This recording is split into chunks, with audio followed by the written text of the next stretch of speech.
10 years. For 10 years, Maya had built a new life, brick by painful brick, over the ruins Mark had left behind. But one night, at their high school reunion, he tried to tear it all down. He stood before their old friends, his voice dripping with false pity, painting her as a failure, a washed-up trophy wife who'd traded her soul for security. He thought he had her trapped, shamed and broken. He thought no one would ever see the truth. He never imagined her new life and her new husband would walk through that door. The invitation had been sitting on the marble island in her kitchen for 3 weeks, a crisp, cream-colored rectangle of judgment. Northgate High School class of 2014 10-year reunion. Maya Vale, no, she was Maya Ashford now, traced the embossed crest with a manicured finger, a familiar knot tightening in her stomach. It wasn't the reunion itself that terrified her. It was him, Mark. The name alone was a phantom limb, an ache where a part of her used to be, amputated but never forgotten. Her husband, Rowan Ashford, walked into the kitchen, his quiet presence a stark contrast to the storm in her mind. He was a man carved from a different kind of stone than Mark. Where Mark was loud, brash ambition, Rowan was the silent, unshakable strength of a mountain. He placed a hand on her shoulder, his touch gentle, his gaze perceptive. "You're thinking about it again," he said, his voice a low, calming rumble. It wasn't a question. Maya let out a breath she didn't realize she'd been holding. "It's ridiculous. Why do I still let him have this power over me? It's been 7 years since the divorce." "Because wounds heal, May, but scars remain. He was your first everything. That kind of history doesn't just evaporate." Rowan's thumb drew a slow circle on her shoulder blade.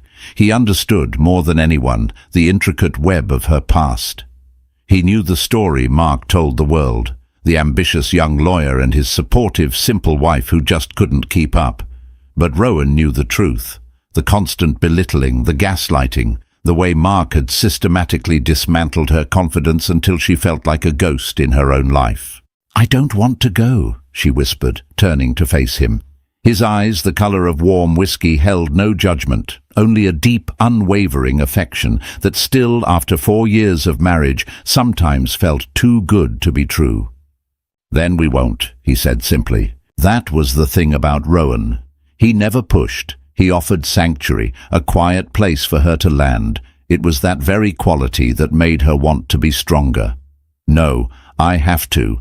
If I don't, he wins. He'll tell everyone I was too scared to show my face, that I'm hiding." She looked around their kitchen, a sprawling space of glass and steel, overlooking the twinkling lights of downtown Chicago from their penthouse apartment.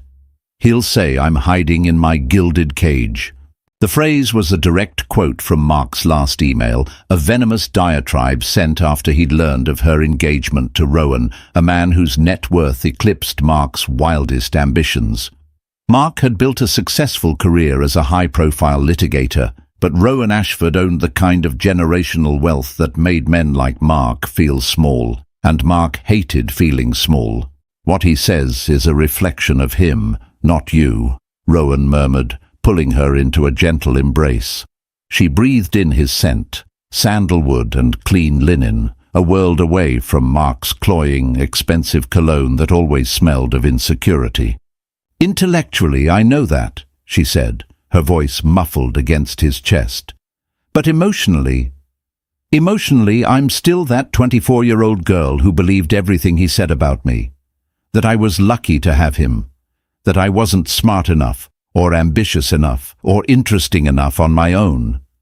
The night of the reunion arrived like a slow-motion storm cloud. Maya stood before the full-length mirror in their dressing room, a space larger than her first apartment with Mark. She wore a sapphire blue dress, a simple, elegant sheath that Rowan had picked out. It was understated, yet the color made her blue eyes blaze, and the cut hinted at the strength she'd built, both in the gym and in her soul. She had spent the last 4 years rediscovering the woman Mark had tried to erase. With Rowan's quiet encouragement, She had gone back to school, finishing the art history degree she'd abandoned to support Mark's legal career. She'd started a small but successful consultancy firm, helping private collectors authenticate and curate their acquisitions. She was no longer just Mark's ex-wife or Rowan's wife. She was Maya Ashford, respected, knowledgeable, her own person. So why did she feel like an imposter in her own skin tonight? "You look breathtaking." Rowan's voice from the doorway made her jump. He leaned against the frame, already in his suit, a perfectly tailored Tom Ford masterpiece that made him look less like a businessman and more like a movie star. But his eyes weren't on the dress, they were on her face. "But you also look like you're about to face a firing squad." She gave him a weak smile. Same difference. He walked over, his hands finding her waist. "He's going to try and get to you, May. He'll use our old friends as an audience. He'll play the victim, the magnanimous ex-husband who is so worried about you." He mimicked Mark's pompous tone perfectly. "He'll hint that you traded up, that you're nothing but a gold digger. He will try to invalidate everything you've built." "I know," she said, her voice tight. "And what will you do?" Maya looked at her reflection, at the woman staring back at her. The fear was still there, a faint tremor behind her eyes. But underneath it, something else was stirring, a flicker of defiance. The woman Mark had married would have crumbled. The woman Rowan loved was made of sterner stuff. "I will smile," she said, her voice gaining strength. "I will be polite, and I will not, under any circumstances, let him see me bleed." Rowan's lips curved into a proud smile. He was supposed to be at a charity gala tonight, a prior commitment he couldn't break. He would join her at the reunion later if he could get away. For the first few hours, she would be on her own. It was a test, she knew. Her own personal Everest. As the chauffeur-driven car sliced through the city streets, each mile brought her closer to the Northgate Country Club, the site of the reunion, and a decade back in time. She clutched her small evening bag, her knuckles white. It wasn't just about seeing Mark, it was about facing the ghosts of who she used to be and proving once and for all that the gilded cage was not a prison but a fortress she had helped build, and tonight, for the first time, she was ready to defend it. The Northgate Country Club was exactly as she remembered it, a sprawling brick monolith of old money and suffocating tradition. The air inside the grand ballroom was thick with the ghosts of teenage insecurities, now masked by expensive perfumes, forced smiles, and the quiet hum of professional one-upmanship. It was a symphony of nostalgia and regret, and Maya felt a wave of it wash over her as she stepped through the door. For a moment, she was frozen, an easy target. Faces turned. Whispers erupted like brushfires, and she could feel the collective weight of 10 years of gossip settle upon her. "That's Maya Vale. You know, Mark's ex. Did you hear who she's married to now?" Then a familiar welcome voice cut through the noise. "May, my God, you came!" Jessica Tran, her best friend since kindergarten, broke away from a small group and enveloped her in a fierce hug. Jess, now a sharp-witted pediatrician with 2 kids and a perpetually tired but happy glow, had been her rock during the divorce. She was one of the few who had seen the cracks in Mark's perfect facade from the beginning. "I almost didn't," Maya admitted, her voice tight with tension. "Well, you look incredible, like, take no prisoners, burn it all down incredible," Jess said, holding her at arm's length. "That color on you is a power move." Maya managed a genuine smile. "It's my armor for the evening." "Good. You're going to need it. The jackal is holding court by the bar." Maya's eyes instinctively followed Jess's gaze. And there he was, Mark. He hadn't changed much physically. He still had the same sandy blonde hair, the athletic build from his college football days, and the smile that could sell ice to an Eskimo. He was surrounded by a rapt audience. Old teammates, former cheerleaders, the people who had always orbited him. He was gesturing with a glass of scotch in his hand, his voice carrying across the room, full of the easy, practiced charm that had once captivated her. He hadn't seen her yet, Her heart hammered against her ribs, a frantic bird trapped in a cage. "Breathe, May. Just breathe." "Come on," Jess said, grabbing her hand and pulling her towards a quieter corner.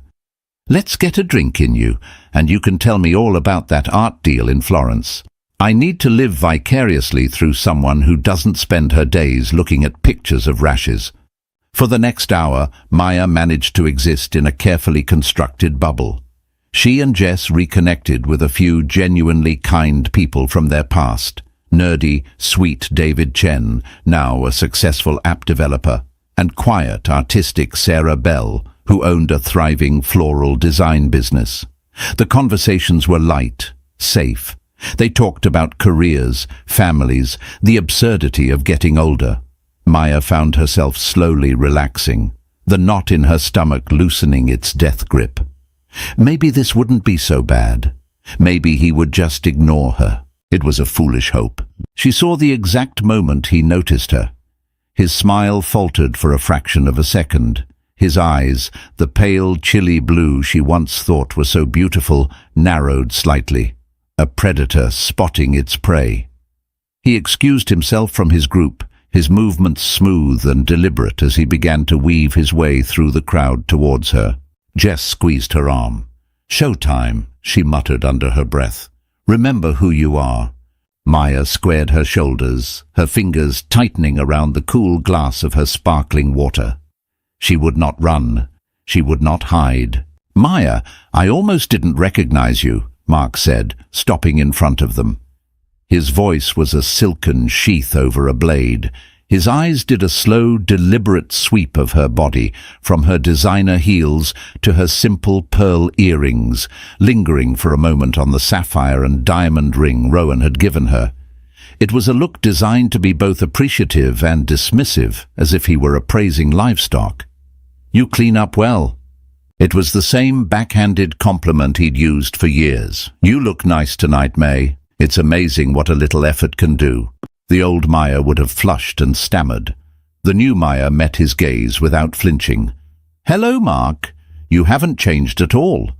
She delivered the line with a cool, neutral tone, letting the ambiguity hang in the air. A flicker of annoyance crossed his face before he masked it with his trademark charm. Still the same old Mark, working hard, fighting the good fight. He turned his smile on Jess. "Jess, great to see you. How's the family?" He was playing the part of the gracious, friendly guy, the bigger person. It was a calculated performance for the people who were now subtly watching their interaction. "We're great, Mark," Jess replied, her tone clipped and cool. Mark's attention snapped back to Maya. "So I hear congratulations are in order. You landed the big one, Rowan Ashford. That's impressive. Must be nice not to have to worry about anything anymore." The first shot had been fired. It was subtle, a carefully worded insinuation lobbed in front of their peers. "You didn't earn your life, you married it." "I'm very happy, Mark," Maya said simply, refusing to take the bait. "Oh, I'm sure you are. It's a long way from our tiny walk-up in Wrigleyville, isn't it?" He laughed, a sound that was meant to be shared and nostalgic, but was edged with something sharp and bitter. "Remember how we used to count pennies to afford pizza on a Friday night? I guess you're eating off gold plates now, huh?" He was building his narrative, piece by piece. He was the salt-of-the-earth guy they all remembered, the one who'd built his success from scratch. She was the one who had taken a shortcut, who had abandoned their shared history for a life of unearned luxury. He was creating a power imbalance, casting himself as the relatable hero and her as the detached, unknowable elite. "I remember our history very well, Mark," she said, her voice dropping a notch, a hint of steel entering her tone. "I remember all of it." His smile tightened. He knew she wasn't just talking about the pizza.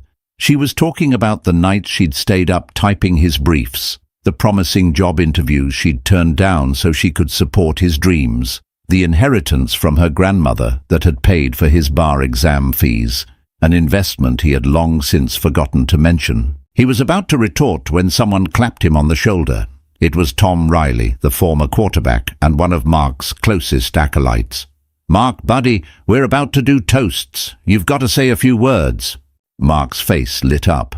An audience, a microphone. It was his natural habitat. He gave Maya a final, condescending smirk. "You'll have to excuse me. Some of us still have to network." He turned and walked towards the stage, leaving Maya standing in the silent, churning wake of his arrival. Jess let out a low whistle. The narcissist has landed, and he's preparing for a public execution. Maya watched him take the stage, her blood running cold. This was worse than she had imagined. He wasn't just going to shame her in a private conversation. He was going to do it in front of everyone. The clinking of a knife against a champagne flute cut through the ballroom's chatter, a high, piercing sound that demanded attention. Every head turned towards the small, makeshift stage where Mark stood, bathed in the warm glow of a spotlight. He held a microphone in one hand and his half-empty glass of scotch in the other, looking every bit the master of ceremonies. To anyone who didn't know him, he looked confident, charming, and completely at ease. Maya knew better. She recognized the predatory gleam in his eyes, the subtle tension in his jaw. This was Mark in his element, a courtroom of his peers, and he was both prosecutor and star witness. "Hey, everyone!" he began, his voice booming through the speakers. A chorus of cheers and whistles answered him. "It is so good to see all of you. 10 years. Can you believe it? Some of us look a little older." He paused for laughter. "Some of us look a little richer." His eyes swept the room and landed, for a pointed second, on Maya. "And some of us are just happy to still be standing." He was a master of insinuation. Each word was a carefully chosen pebble tossed into the pond of public opinion to create ripples of speculation. Maya stood rigid, Jess's hand a warm, steadying presence on her back. She could feel the curious glances of their classmates, their faces a mixture of intrigue and pity. "I look around this room and I see a lot of success stories," Mark continued, his tone shifting to one of feigned sincerity. "Doctors, entrepreneurs, parents, people who have worked their tails off to build something real, something they can be proud of." He took a sip of his scotch, letting the statement hang in the air. The subtext was clear. Real success was earned through struggle, not marriage. His gaze found Maya again, this time holding it. He raised his glass in a mock toast. "And I want to give a special shout-out to my ex-wife, Maya Vale." A murmur went through the crowd. It was audacious, even for Mark. To call her out by her maiden name, to do it so publicly. It was a calculated move to strip her of her current identity and drag her back into a past he controlled. "Some of you might not know, but May and I were high school sweethearts. We built a life together from nothing." He shook his head, a sad, nostalgic smile playing on his lips. "I put everything I had into my career, into building a future for us. And she was right there alongside me, for a while." The phrase, "for a while," was laced with a delicate poison. It suggested she had abandoned the mission, that she had lacked the fortitude to see the struggle through. Maya's hands clenched into fists at her sides. She could feel the blood pounding in her ears. He was rewriting their history in real time, painting himself as the hard-working, forsaken husband. "Life takes us in different directions," he went on, his voice dripping with false magnanimity. "Paths diverge. People change. And while my path was maybe a little steeper, a little harder, I wouldn't trade the grind for anything. It builds character. It teaches you what's really important." He was spinning a web, and she was at the center of it. Every word was designed to diminish her, to frame her present happiness as shallow and unearned. He was preying on the classic trope of the gold digger, a narrative as old as time and just as effective. He knew that in a room full of people who had spent the last decade climbing corporate ladders and paying off mortgages, his story of grit would be far more relatable than her story of marrying a billionaire. A woman near them, someone Maya vaguely remembered as a cheerleader named Tiffany, whispered to her friend, just loud enough to be heard, "Wow, I always wondered what happened with them. He seemed so broken up about it." Maya's stomach churned. It was working. He was casting his spell, and they were all falling under it. "But you know," Mark said, leaning into the microphone, his voice dropping into a confidential, almost confessional tone, "I worry about her sometimes. I do." He looked directly at Maya now, his eyes filled with a theatrical concern that made her skin crawl. When you get handed everything on a silver platter, you can lose touch with reality. You can forget who you are, where you came from. You can forget the people who were there for you when you had nothing. This was the first stone. It wasn't a direct accusation, but an expression of concern. It was a masterful piece of manipulation, framing his cruelty as kindness. He wasn't attacking her, he was worried about her. He was the good guy, the caring ex-husband who just wanted what was best for her. The silence in the room was deafening. Everyone was watching her, waiting for her reaction. A tear, a denial, an angry outburst. Any emotional response would be a victory for him, proof that his words had hit their mark. Maya took a slow, deliberate breath. She remembered Rowan's words. "He will try to invalidate everything you've built." She remembered her own promise. "I will not let him see me bleed." She raised her chin slightly. She did not look away from Mark's gaze, and she did something he did not expect. She smiled. It wasn't a big smile, not a happy one. It was small, serene, and utterly unreadable. It was the smile of a woman who knew a secret he couldn't possibly comprehend. Her lack of reaction seemed to throw him off balance. He had expected a crack in her composure, a sign of weakness he could exploit. He saw none. He faltered for a moment, his folksy charm evaporating, revealing the raw animosity beneath. He recovered quickly, ending his toast with a flourish. "So, here's to the class of 2014, to hard work, to real success, and to never forgetting who you are." A smattering of applause broke the tension, but it was hesitant. Mark had overplayed his hand slightly. The attack had been too personal, too pointed. He had made people uncomfortable, but the damage was done. The first stone had been cast, and Maya knew it was only a matter of time before the rest of the crowd felt emboldened to pick up theirs. Mark's toast had changed the atmosphere of the room. It was as if he'd pulled a thread that began to unravel the polite social fabric of the evening. The air, once filled with cheerful reminiscence, was now charged with the electric hum of gossip. Maya felt like a specimen under glass, the subject of 100 silent conversations. The whispers were everywhere, discreet but palpable. She could see them in the quick, sidelong glances, the heads bent together in conspiratorial huddles, the sudden silences that fell when she walked past a group. Jess, fiercely loyal, tried to run interference. "Don't listen to them, May. They're vultures. They feed on this stuff." But the judgments were impossible to ignore. They were subtle, delivered not in outright accusations, but in the careful phrasing of questions. "Maya, it's so good to see you." It was Bethany Wells, a woman who had peaked in high school as the queen bee and now seemed desperate to cling to any semblance of social relevance. Her smile was wide, but her eyes were sharp and probing. "We were all so surprised to hear about you and Mark. You two seemed so perfect. And then, wow, Rowan Ashford. What a whirlwind that must have been." The implication was clear. How did someone like you land someone like him so quickly? "It's been a wonderful 4 years, Maya replied evenly, refusing to elaborate. Her brevity was a shield, but Bethany saw it as a challenge. "I can imagine. I saw your picture in Chicago Monthly last winter from that hospital fundraiser. The Ashford Foundation, right? It must be incredible being a part of that. So different from, bake sales and PTA meetings."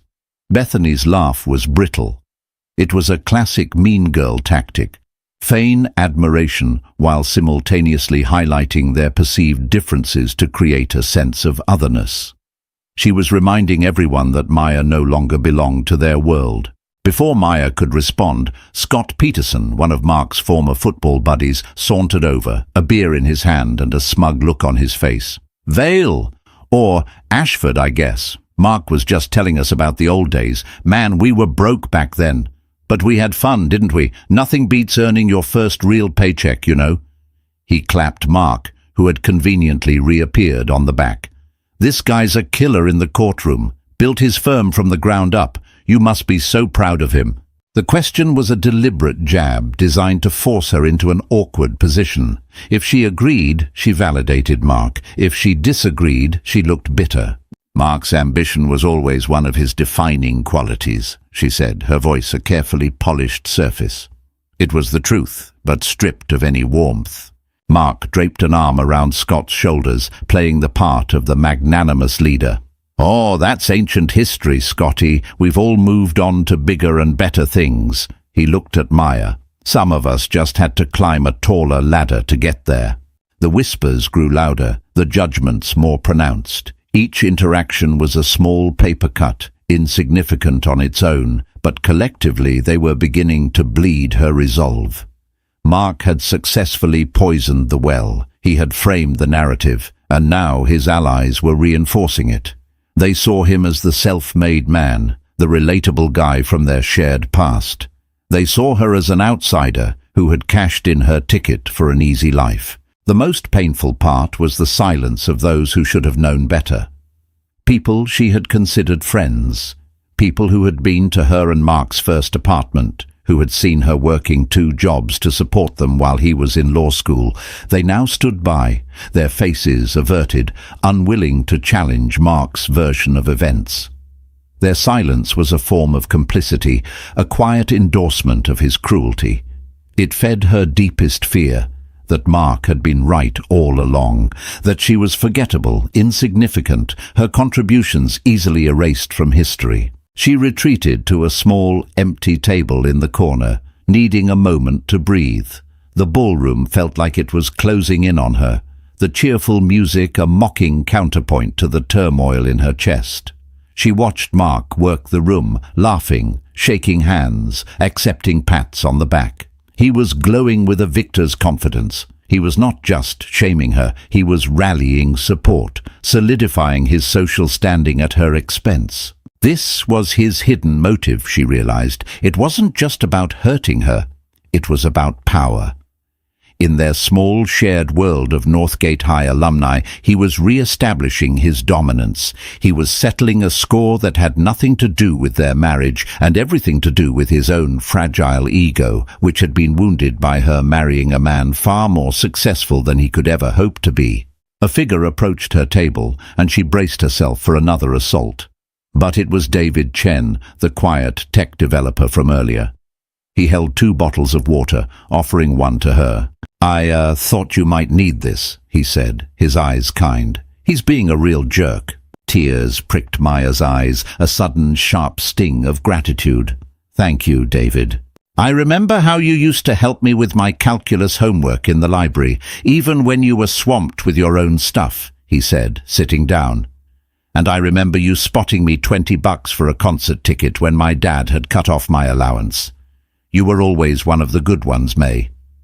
His simple act of decency was a lifeline in a sea of judgment. It was a reminder that not everyone had bought into Mark's lies. "He's telling everyone I'm some kind of kept woman," she said, her voice trembling slightly. David snorted. "Anyone who believes that is an idiot." Mark was always an expert at making himself look good by making other people look bad. Some things never change. Their quiet conversation was a brief reprieve, but it was interrupted by the booming of Mark's voice once again. He was back on the stage, a fresh drink in his hand. "All right, everyone, settle down, he called out.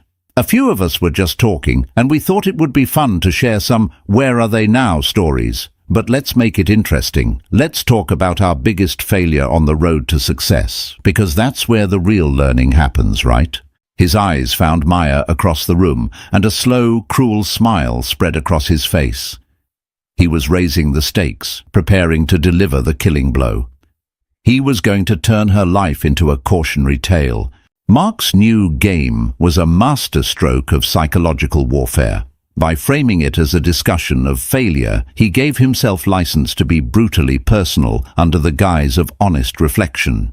He started with a self-deprecating story about his first failed business venture, a lawn-mowing enterprise in high school that charmed the crowd and cemented his image as a relatable, humble guy. He then passed the microphone to a few of his friends who shared sanitized anecdotes about bad investments or career missteps, all with neat, happy endings. It was all a carefully constructed preamble, a warm-up for the main event. Maya watched, her dread mounting with each speaker.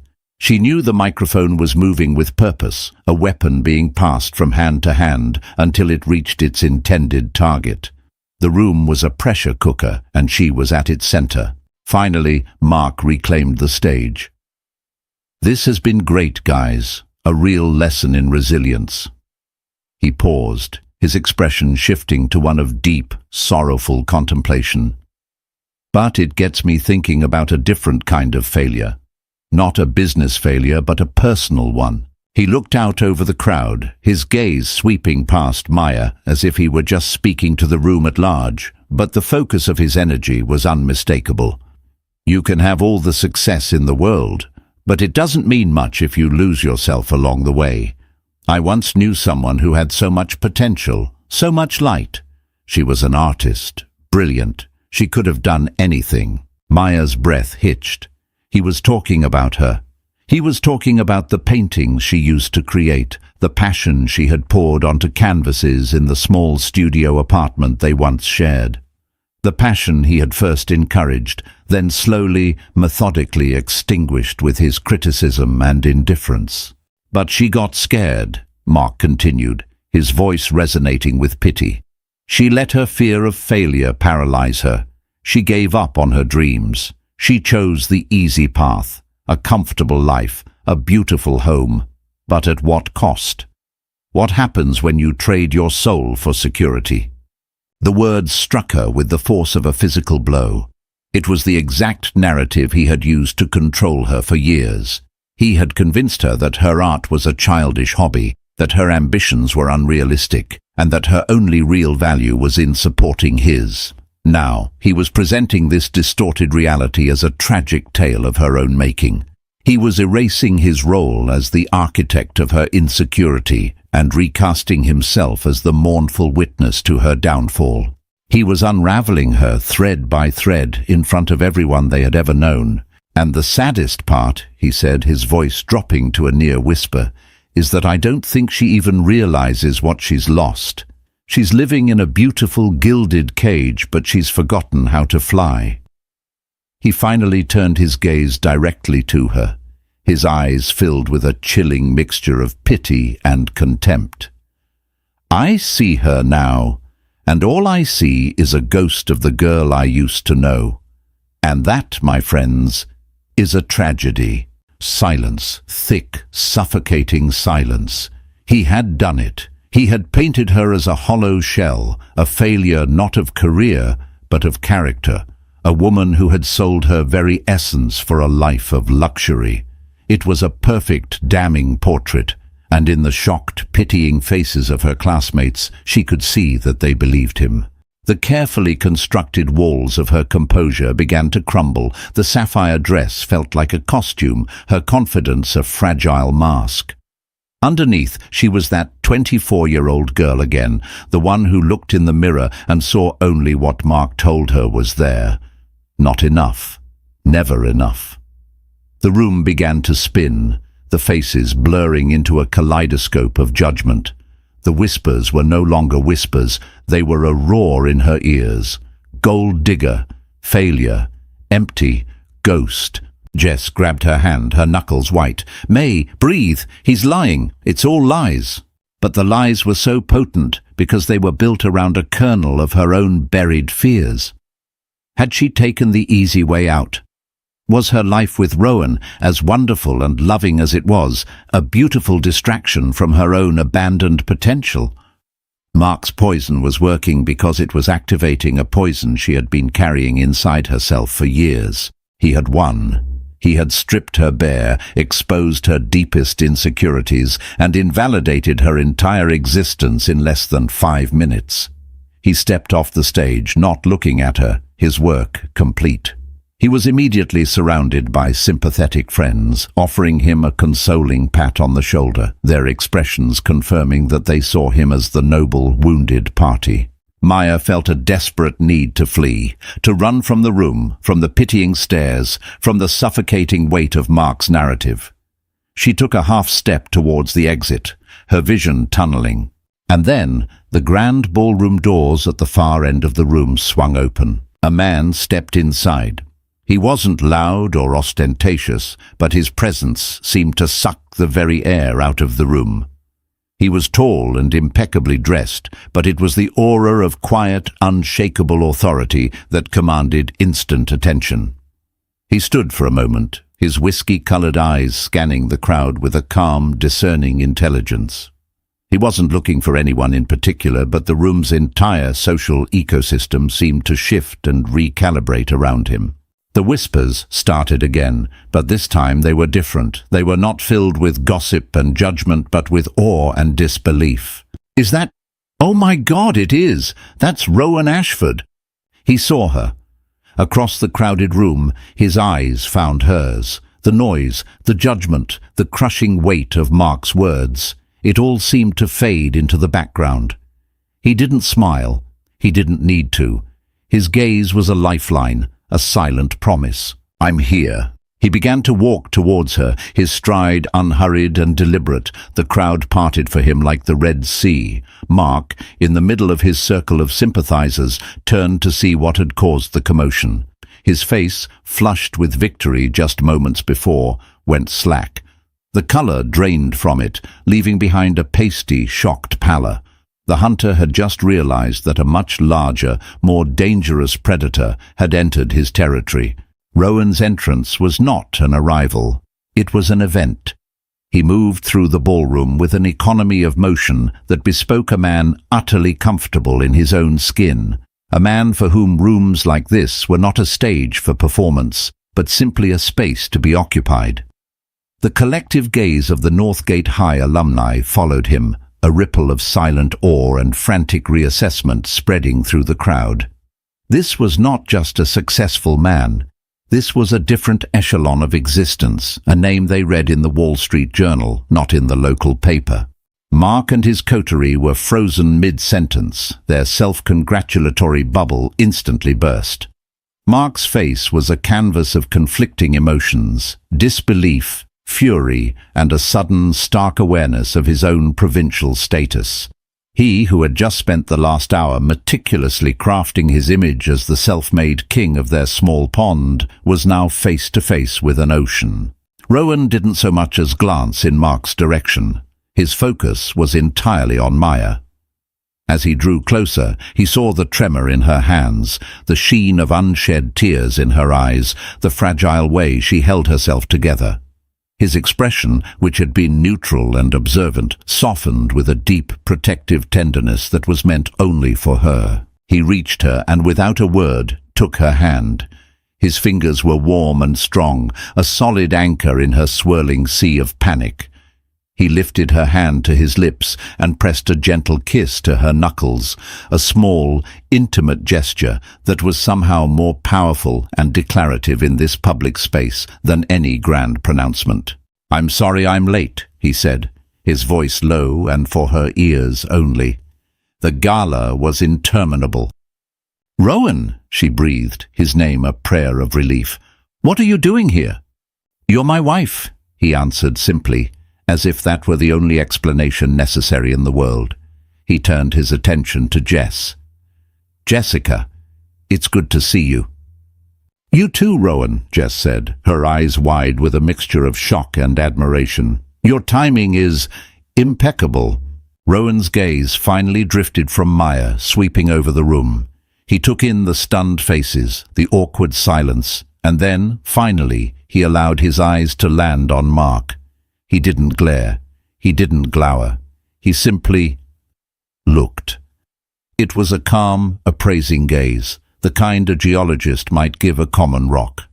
In that single dismissive glance, he stripped Mark of all his bluster and bravado, rendering him small and insignificant. Mark, recovering some of his composure, puffed out his chest and took a step forward, forcing a bravado he clearly didn't feel.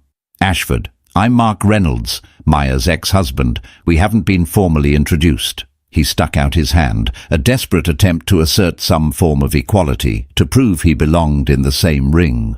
Rowan looked down at the offered hand for a long moment, not with contempt, but with a kind of detached curiosity. Then he looked back up at Mark's face, his expression unreadable. He made no move to shake it. "An introduction isn't necessary," Rowan said, his voice quiet but carrying with absolute clarity in the silent room. "I know who you are."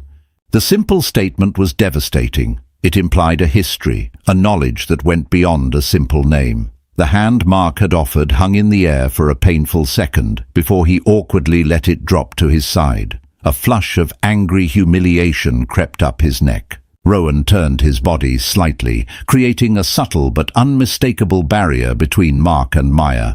He had taken control of the space, of the entire dynamic, without raising his voice or making a single threatening move. His power wasn't in what he did, but in what he didn't need to do. "I believe you were entertaining everyone with stories," Rowan said, his eyes still on Mark. "Something about failure?" Mark swallowed hard. "Just some old friends sharing stories. You know how it is?" "I'm not sure I do," Rowan replied, his tone still mild, almost conversational. "My wife is one of the most resilient and courageous people I have ever met. Her definition of success might differ from yours. You see, she measures it not by the noise you make, but by the quiet integrity with which you build a life. Not by the dreams you loudly proclaim, but by the ones you quietly, diligently achieve." Each word was a precise, surgical cut, dismantling the very foundation of the narrative Mark had so carefully constructed. He wasn't just defending Maya, he was redefining the terms of the entire debate. Maya stared at him, her heart swelling with a feeling so immense she could hardly contain it. He hadn't stormed in, fists swinging. He hadn't caused a scene. He was defending her with his intelligence, his dignity, and his unwavering belief in her. He was showing everyone in the room the man he was, and in doing so, he was showing them the woman he saw when he looked at her. The onlookers were captivated. This was a drama far more compelling than Mark's self-pitying monologue. It was a quiet, deadly clash of two vastly different kinds of power. One was loud, insecure, and built on the subjugation of others. The other was quiet, absolute, and rooted in conviction. "I think," Rowan said, his gaze finally releasing Mark and turning to the rest of the room, a hint of steel now underlying his calm tone, "that the game is over." He then looked back at Maya, his face softening once more. "Shall we get some air?" He didn't wait for an answer. Keeping her hand firmly in his, he began to lead her away from the toxic epicenter of the room. The crowd once again parted for them. They walked past the stunned faces, the open mouths, the dawning comprehension in the eyes of their classmates. As they reached the doors, Maya chanced one last look back. Mark was standing alone, his former audience having subtly drifted away, not wanting to be associated with the losing side. He looked deflated, his cheap victory having turned to ash in his mouth. For the first time that night, he looked exactly like what he was, a bully who had just been put in his place. The cool night air was a balm on Maya's flushed skin. Rowan led her through a set of French doors onto a deserted stone terrace overlooking the golf course. The manicured green, bathed in the silvery light of the moon, was a landscape of perfect, ordered calm, a world away from the social battlefield inside. For a long moment they stood in silence, the distant sound of the party a muted thrum behind them. Maya finally let out a shuddering breath, the tension of the last few hours releasing from her body in a wave. "Thank you," she whispered, her voice thick with emotion. "You didn't have to do that." "Yes," Rowan said, turning to face her, his hands finding hers and holding them gently. "I did. I will not stand by and allow someone to speak about my wife that way, ever. He made me feel so small, she confessed, the shame of it still clinging to her. For a minute there, I almost believed him. I almost believed I was that person he described. He described a ghost, Rowan said, his voice firm, a fiction he created to soothe his own ego. The woman I see is a brilliant art consultant who single-handedly brokered the acquisition of a Monet for one of the most demanding collectors in the world. The woman I see is a partner, my most trusted advisor. The woman I see just secured a seat on the board of the Children's Literacy Foundation. A ghost couldn't do that, May. Only a formidable woman could. He was listing her accomplishments, not as a defense, but as a statement of fact. He was holding up a mirror, forcing her to see the reflection he saw, the truth that Mark's vitriol had tried to obscure. Just then, the French doors opened again. It was Mark. His face was a thunderous mask of rage. The public humiliation had festered, and his need for confrontation had overridden any sense of self-preservation. "I need to talk to you," he snarled, pointing a finger at Maya. "Alone." Rowan stepped forward slightly, a subtle but impassable shield. "I don't think so." "This is between me and her," Mark insisted, his voice rising. "This is about our history. You have no idea what we went through." "Oh, but I think I do," Rowan said, his voice dropping to a dangerously quiet level. The calm conversationalist was gone, replaced by a man of cold, hard authority. "I know, for instance, about the inheritance your wife received from her grandmother, the one that paid for your law school tuition and bar exam fees. An inheritance that was never repaid, not even acknowledged. I suppose that was part of the struggle you built your career on." Mark's jaw went slack. He looked as if Rowan had slapped him. How did you know that?" "When I fell in love with Maya, I made it my business to understand everything she had been through," Rowan said, his eyes like chips of ice.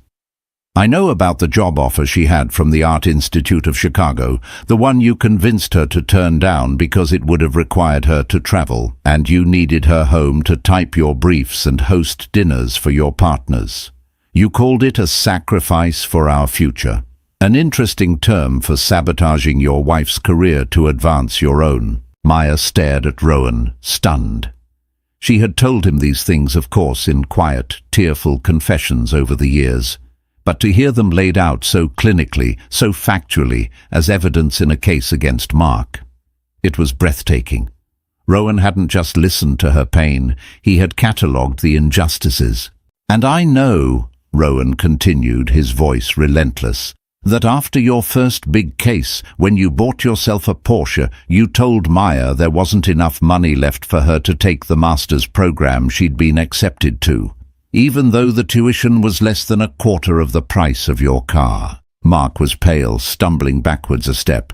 "That's not... It was more complicated than that." "Was it? Or was it simply that your success required her failure, that for you to feel big, she had to be kept small?" Rowan took a step closer, and for the first time, Mark looked genuinely afraid. "You didn't just divorce her, Mr. Reynolds. You tried to systematically dismantle her. Her confidence, her ambition, her sense of self-worth. You speak of a gilded cage, but the only cage Maya was ever in was the one you built for her, brick by brick, with your insults, your condescension, and your monumental selfishness." The truth, delivered in Rowan's cold, precise monotone, was more damning than any angry shout. It sucked all the oxygen from the terrace. Mark stood exposed, not as a wronged ex-husband, but as a petty, emotional abuser. His hidden motives were no longer hidden. They were laid bare for all to see. It was never about love or history. It was about jealousy. The professional jealousy of a man who resented his wife's potential, and the personal bitterness of a man who couldn't stand to see her happy and thriving with someone else. "So you are correct," Rowan concluded, his voice softening slightly as he turned his gaze back to Maya. "This is about your history, and I am here to ensure that history no longer has the power to harm her." He then looked back at Mark, his expression one of finality and dismissal. "You are a footnote in my wife's story, Mr. Reynolds. I suggest you learn to accept that." With that, Rowan took Maya's hand, turned his back on the sputtering, defeated man, and led her away from the terrace, leaving Mark alone with the wreckage of his own lies. It wasn't a loud victory, but a quiet one, a quiet defense that had roared like a lion. When Rowan and Maya stepped back into the ballroom, the atmosphere was electric. The confrontation on the terrace hadn't been seen, but the shift in power that occurred when Rowan arrived was still palpable. Mark stumbled in a moment later, his face ashen, his bravado utterly gone. He looked like a deflated balloon, and the sight of his defeat was a truth more potent than any gossip. He avoided everyone's eyes, making a beeline for the bar, where he downed a glass of scotch in one go. The spell was broken. The narrative Mark had so carefully woven had been shredded. People who had been quick to offer him sympathy and join in the judgment of Maya now seemed uncertain, their allegiances shifting in the face of a new, undeniable reality. They began to look at Maya differently, not with pity, but with a dawning respect. They were seeing her not through Mark's tainted lens, but as the woman who stood beside Rowan Ashford, her equal in grace and quiet strength. Jess and David Chen rushed over, their faces beaming. "That was," Jess said, searching for the right word, "biblical. I've wanted to see someone put him in his place for 10 years. David just shook his head in admiration. He didn't even raise his voice. But the true reckoning was yet to come. It wouldn't come from Rowan. It would come from Maya herself. Bolstered by Rowan's unwavering defense, feeling the ground solid beneath her feet for the first time all night, she felt a profound shift within her. The fear was gone, replaced by a cold, clear anger.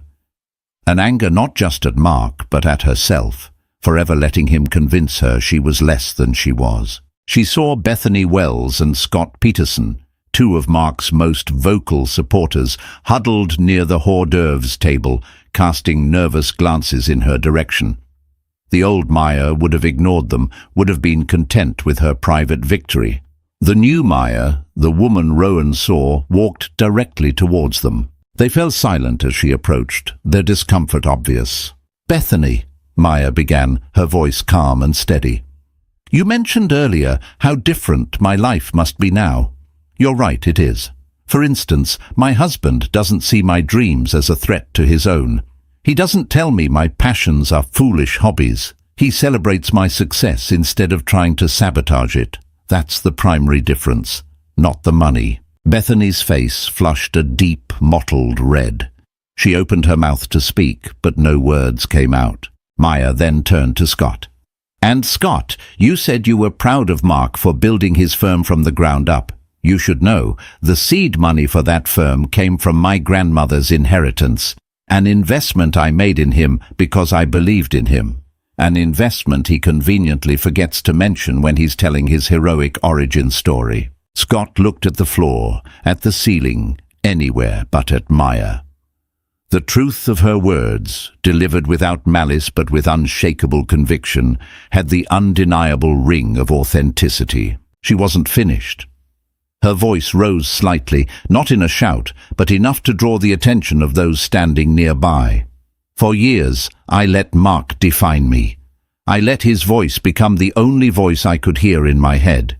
He told me I was weak, so I felt weak.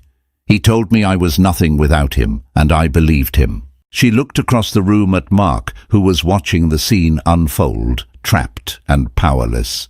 But he was wrong. The words were simple, but they resonated with the force of a revelation. It was her declaration of independence, spoken not just to the room, but to the ghost of the girl she used to be. "My life didn't begin when I met Rowan Ashford. It began when I left Mark Reynolds. Everything I have because I finally started believing in myself. The love and support of a good man was the fortunate tailwind, but I was the one who learned to fly again."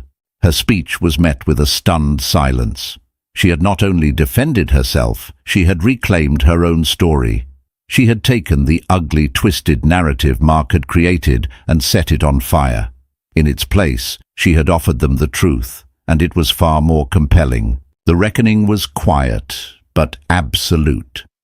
It was in the ashamed faces of those who had been so quick to judge her. It was in the newfound respect in the eyes of her old classmates. It was in the way Bethany couldn't meet her gaze, and Scott suddenly found his shoes fascinating. And then a sound broke the silence. Applause. It started with Jess and David, but it spread. Sarah Bell, the florist, began to clap. A few others joined in. It wasn't a thunderous ovation, but a ripple of support, an acknowledgement of her courage. Rowan had been standing back, allowing her to have her moment. Now he came to her side, his eyes shining with pride. He took her hand and squeezed it. Maya Vale Ashford looked around the room, at the faces of the people she had grown up with. She was no longer a ghost here. She was real, she was whole, and she was, finally, free. The reunion was no longer a lion's den. It was just a room full of people, and she was no longer afraid. Maya's story is a powerful reminder that our past doesn't have to define our future. It shows that true strength isn't about never falling down. It's about having the courage to get back up and reclaim your own narrative. She fought back against the lies not with anger, but with the quiet dignity of the truth, proving that the most powerful voice you can have is your own. Her journey from a gilded cage to a life of authentic freedom is an inspiration to anyone who has ever felt small. If this story of betrayal, redemption, and the incredible power of self-worth resonated with you, please hit that like button. Share it with someone who needs to hear it, and subscribe for more emotional stories that feel like real life.